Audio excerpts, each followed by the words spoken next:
मुझे एक साहब ने अजीब बात बताई। मुझसे कहने लगे मैं किसी मामले में कैद में जेल में चला गया, बैरून मुल्क की जेल में 7 साल में जेल में रहा।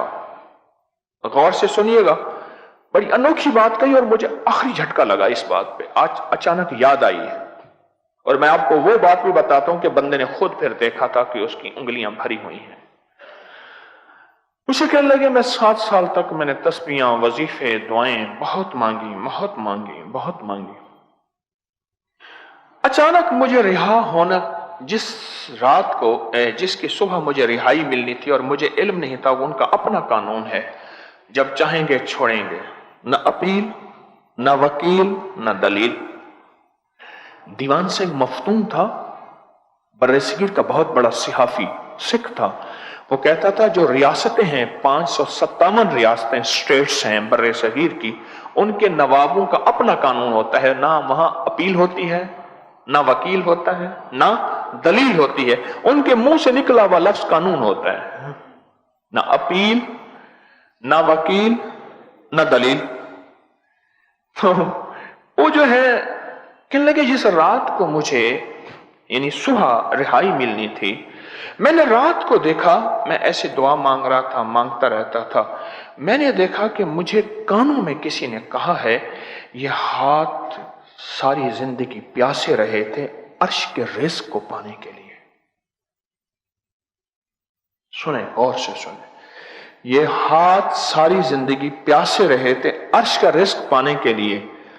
हम नहीं चाहते थे कि तेरे हाथ प्यासे हमारे पास हैं, हमने तुझे आजमाइश में डाला, तूने हाथों को हरा भरा कर लिया, जा हम तुझसे राजी हैं। हाथ प्यासे थे, हाथ प्यासे थे। इसका मैं माना लेता हूं कि लकीरें प्यासी थी, कोई आके मुझे भरे, मैं माना ये ले रहा हूं कि कोई चीज आए मुझे भरे और वो अर्शी निजाम ही भरेगा। हाथ प्यासे थे, हम नहीं चाहते तो हमारे प्यासे हाथ लेके हमारे पास आए।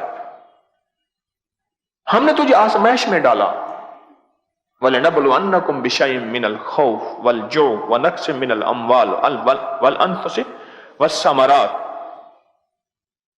हमने तुम्हें आजमाइश में डाला और तूने आजमाइश में मांगता रहा, मांगता रहा, मांगता रहा। हाथ ये हमारी तरफ उठे उठे उठे उठे उठे।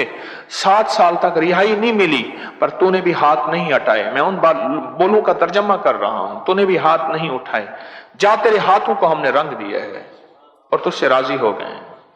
कहा सुबह मुझे रिहाई मिल गई। रात की इस सरगोशी को मैंने सुना तो थी, समझ ना आई। सुबह समझ आ गई कि वो लकीरें प्यासी थीं और प्यासी लकीरें जब भर गईं, अल्लाह पाक ने मुझे रिहाई दे दी। प्यासी थीं। और वो बंदा था जो मैंने जिसको कहा था कि तुझे हाथों की लकीरें भरी नजर आएंगी, बड़े अरसे के बाद मुझे कहीं मिला तो मुझसे कहने लगा कि मैंने हाथों की लकीरों का भरना आंखों से देखा। मैंने कहा कैसे देखा? कहने लगा हाथों की लकीरों का भरना मैंने यूं आंखों से देखा कि मैंने खुद देखा कि मेरी लकीरें सुनहरी मुख्तलिफ रंगों से भरी हुई हैं। ऐसे हाथों को देखता हूं, फिर मैंने समझा शायद मेरे हाथों पे रंग लगा। मैंने ऐसे ऐसे हाथ अपने कपड़े को मले, साफ किए, फिर हाथ देखे, मलने से और तेज हो गई, चमक और बढ़ गई। कहा कि मुझे फिर ख्याल हुआ, लेकिन फिर अचानक कहा आपकी बात याद आई। दिल ही दिल में उसी वक्त जैसे अल्लाह पाक वो मैसेज, अल्लाह पाक वो बात दे रहा कि देखो तेरी अब अर्श से तेरे लिए रिस्क, बरकत, इज्जत, वुसअत के खजाने खुल गए हैं, लिहाजा अब तेरी लकीरें भर गई हैं और तेरा सोया नसीब जाग उठा है और तेरी मुकद्दर के फैसले रहमत की शक्ल में, बरकत की शक्ल में, सेहत की शक्ल में, आफियत की शक्ल में, खात्मा बिल खैर की शक्ल में और गैबी निजाम को तेरी तरफ मुतवज्जे होने की शक्ल में और खुद मैं साथ हो जाऊं इस शक्ल में हमने तेरी हाथों की लकीरें भरती हैं। लोगों को अपनी YouTube चैनल हर वक्त सब्सक्राइब कराएं। आप दूसरों के लिए सदका जारिया बनेंगे, अल्लाह पहले आपकी मुसीबत टालेगा।